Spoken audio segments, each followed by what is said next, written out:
പ്രയോജനം കിട്ടുന്ന ഒരു എക്സിബിഷൻ ആയിരിക്കും ഇതെന്നുള്ള കാര്യത്തിൽ തർക്കമില്ല.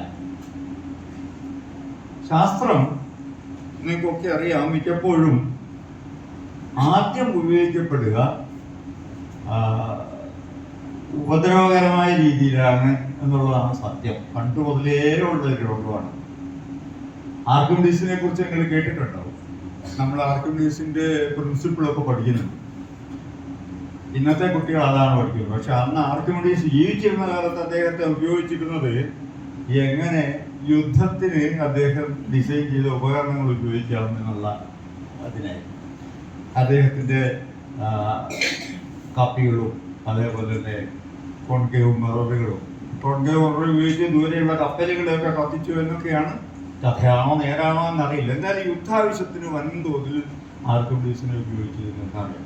അവിടെ നിന്ന് ഇങ്ങോട്ട് ഓരോ ഘട്ടത്തിലും നിങ്ങൾക്കറിയാം, ലിയോണാർഡോ ഡാവിഞ്ചി വലിയ ചിത്രകാരനും വലിയൊരു ശാസ്ത്രജ്ഞനുമായിരുന്നു. പക്ഷെ അദ്ദേഹം ജീവിച്ചത് ചിത്രകല കൊണ്ടല്ല. അന്ന് ചിത്രകല കൊണ്ട് ജീവിക്കാൻ വലിയ പ്രയാസമായിരുന്നു.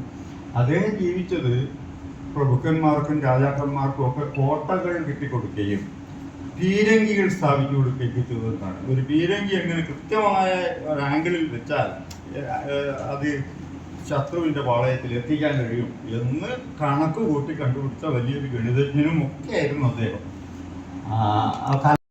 ഒരു നിശ്ചയമില്ല എന്നും സ്ഥാപിക്കാൻ വേണ്ടി ശ്രമിക്കുന്ന ഒരുപാട് ആളുകളുണ്ട്. എല്ലാം അനിശ്ചിതമാണെന്ന് സ്ഥാപിക്കാൻ വേണ്ടി എല്ലാം നമുക്ക് പരിചയമല്ലാത്ത ഒരു പ്രപഞ്ചമുണ്ട്. അതിനെക്കുറിച്ചാണ് അദ്ദേഹം പറഞ്ഞത്.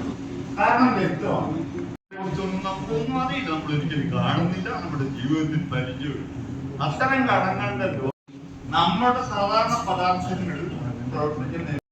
അത് കൃത്യമായിട്ട് എങ്ങനെയാണ് പ്രവർത്തിക്കുന്നത്. ഒരു കല്ലെടുത്ത് ആംഗിളിൽ എറിഞ്ഞാലാണ് കൊള്ളുക എന്ന് നമ്മൾ കണക്കൂട്ടിയിട്ടൊന്നും അല്ല അറിയാറുള്ളത്. ഒക്കെ നമ്മൾ പോന്നിട്ടുള്ളത് ഒക്കെ തന്നെ ന്യൂട്ടൺ. അപ്പം പ്രകൃതിയിൽ നമുക്കറിയാവുന്ന ഒരുപാട് കാര്യങ്ങളുണ്ട്. അതിനുള്ള നമ്മൾ 1987 അദ്ദേഹത്തിന്റെ ക്വാണ്ടം മെക്കാനിക്സ് അങ്ങനെ തന്നെയാണ്. വളരെ പ്രാചീന കാലം മുതലേ വെയിൽ കൊള്ളുമ്പോൾ ക്വാണ്ടം മെക്കാനിക്സിനെ ഉപയോഗിക്കുന്നുണ്ട്. ഇതിന്റെ ഉള്ളിലുള്ള പ്രോട്ടോണും പരസ്പരം കൂട്ടിയിട്ടിട്ട് വസ്തുവിന് ഒന്നിലേറെ അവസ്ഥയിൽ ഒരേ സമയം ബിറ്റുകളെ കുറിച്ചൊക്കെ അറിയാം. ബിറ്റുകൾ ഉപയോഗിച്ചാണ് നമ്മൾ എന്ന് പറയുന്നത്. ബിറ്റുകൾക്ക്